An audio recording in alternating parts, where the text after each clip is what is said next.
Is cardio secretly sabotaging your muscle gains? You've been crushing your lifts, eating clean and staying consistent, yet your strength isn't improving as fast as you'd hoped. Many lifters blame cardio for that, but is that really true, or just another fitness myth that refuses to die? Today, we're breaking down the science behind cardio and muscle growth, once and for all. Hey everyone, I'm your certified trainer, nutritionist and exercise scientist with over 20 years in the field. I've worked with athletes, bodybuilders and everyday gym goers, and I've seen both sides, people who completely avoid cardio and others who overdo it and stall their progress. The truth? Cardio doesn't have to kill your gains. But if you do it wrong, it definitely can interfere. So let's unpack what's really going on inside your body.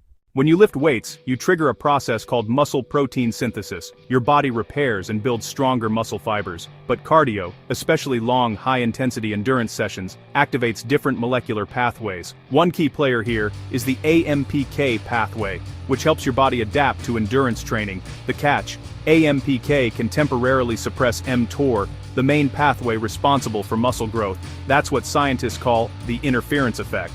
When too much, or poorly timed, cardio competes with your strength training adaptations. In simpler terms, cardio doesn't burn away muscle, but it can make your body prioritize endurance over size and strength if you do too much or recover poorly. But before you swear off cardio completely, here's the good news. When done correctly, cardio can actually improve your gains. Moderate cardio increases blood flow, enhances nutrient delivery, and improves your work capacity, meaning you recover faster between sets, lift longer, and perform better. Studies show that lifters with good cardiovascular fitness recover quicker between heavy lifts and experience less fatigue during intense sessions. Alright, here's how to make cardio work for you, not against you. 1. Separate your sessions. If possible, do cardio and weightlifting on different days. If you have to do both, separate them by at least 6 hours. 2. Prioritize strength. Always lift before cardio, if done on the same day. Your body uses glycogen for lifting, and you want full energy stores for your heavy sets. 3. Time it right. A 5 to 10 minute warm-up jog or cycle is great before lifting, but a 45-minute run beforehand? That's going to drain your strength session. 4. Choose smart cardio.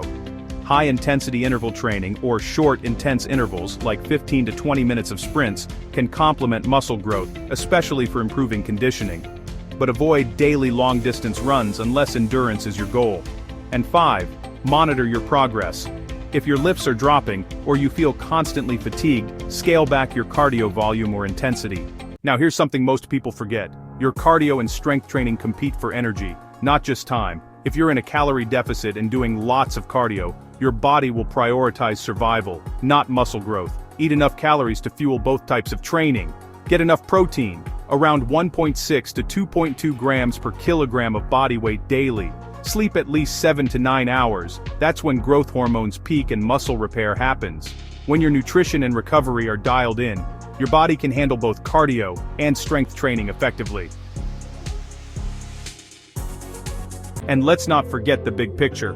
Cardio strengthens your heart, improves blood pressure, and increases your VO2 max, the measure of how efficiently your body uses oxygen. A stronger heart means better performance in the gym and faster recovery between sets. In fact, a 2021 review in Sports Medicine found that moderate cardio enhances endurance and work capacity in strength athletes, helping them lift more total volume over time. So cardio can boost your gains indirectly. So, what's the perfect balance? Here's a science-backed template you can use. 3 to 4 strength sessions per week, full body or split routines. 2 to 3 cardio sessions, 20 to 30 minutes each, moderate to high intensity. At least 1 full rest day.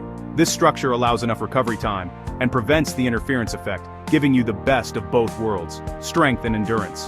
So, no.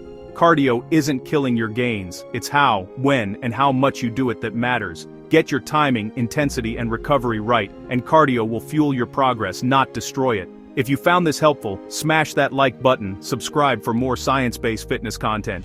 Thanks for watching and see you in the next video.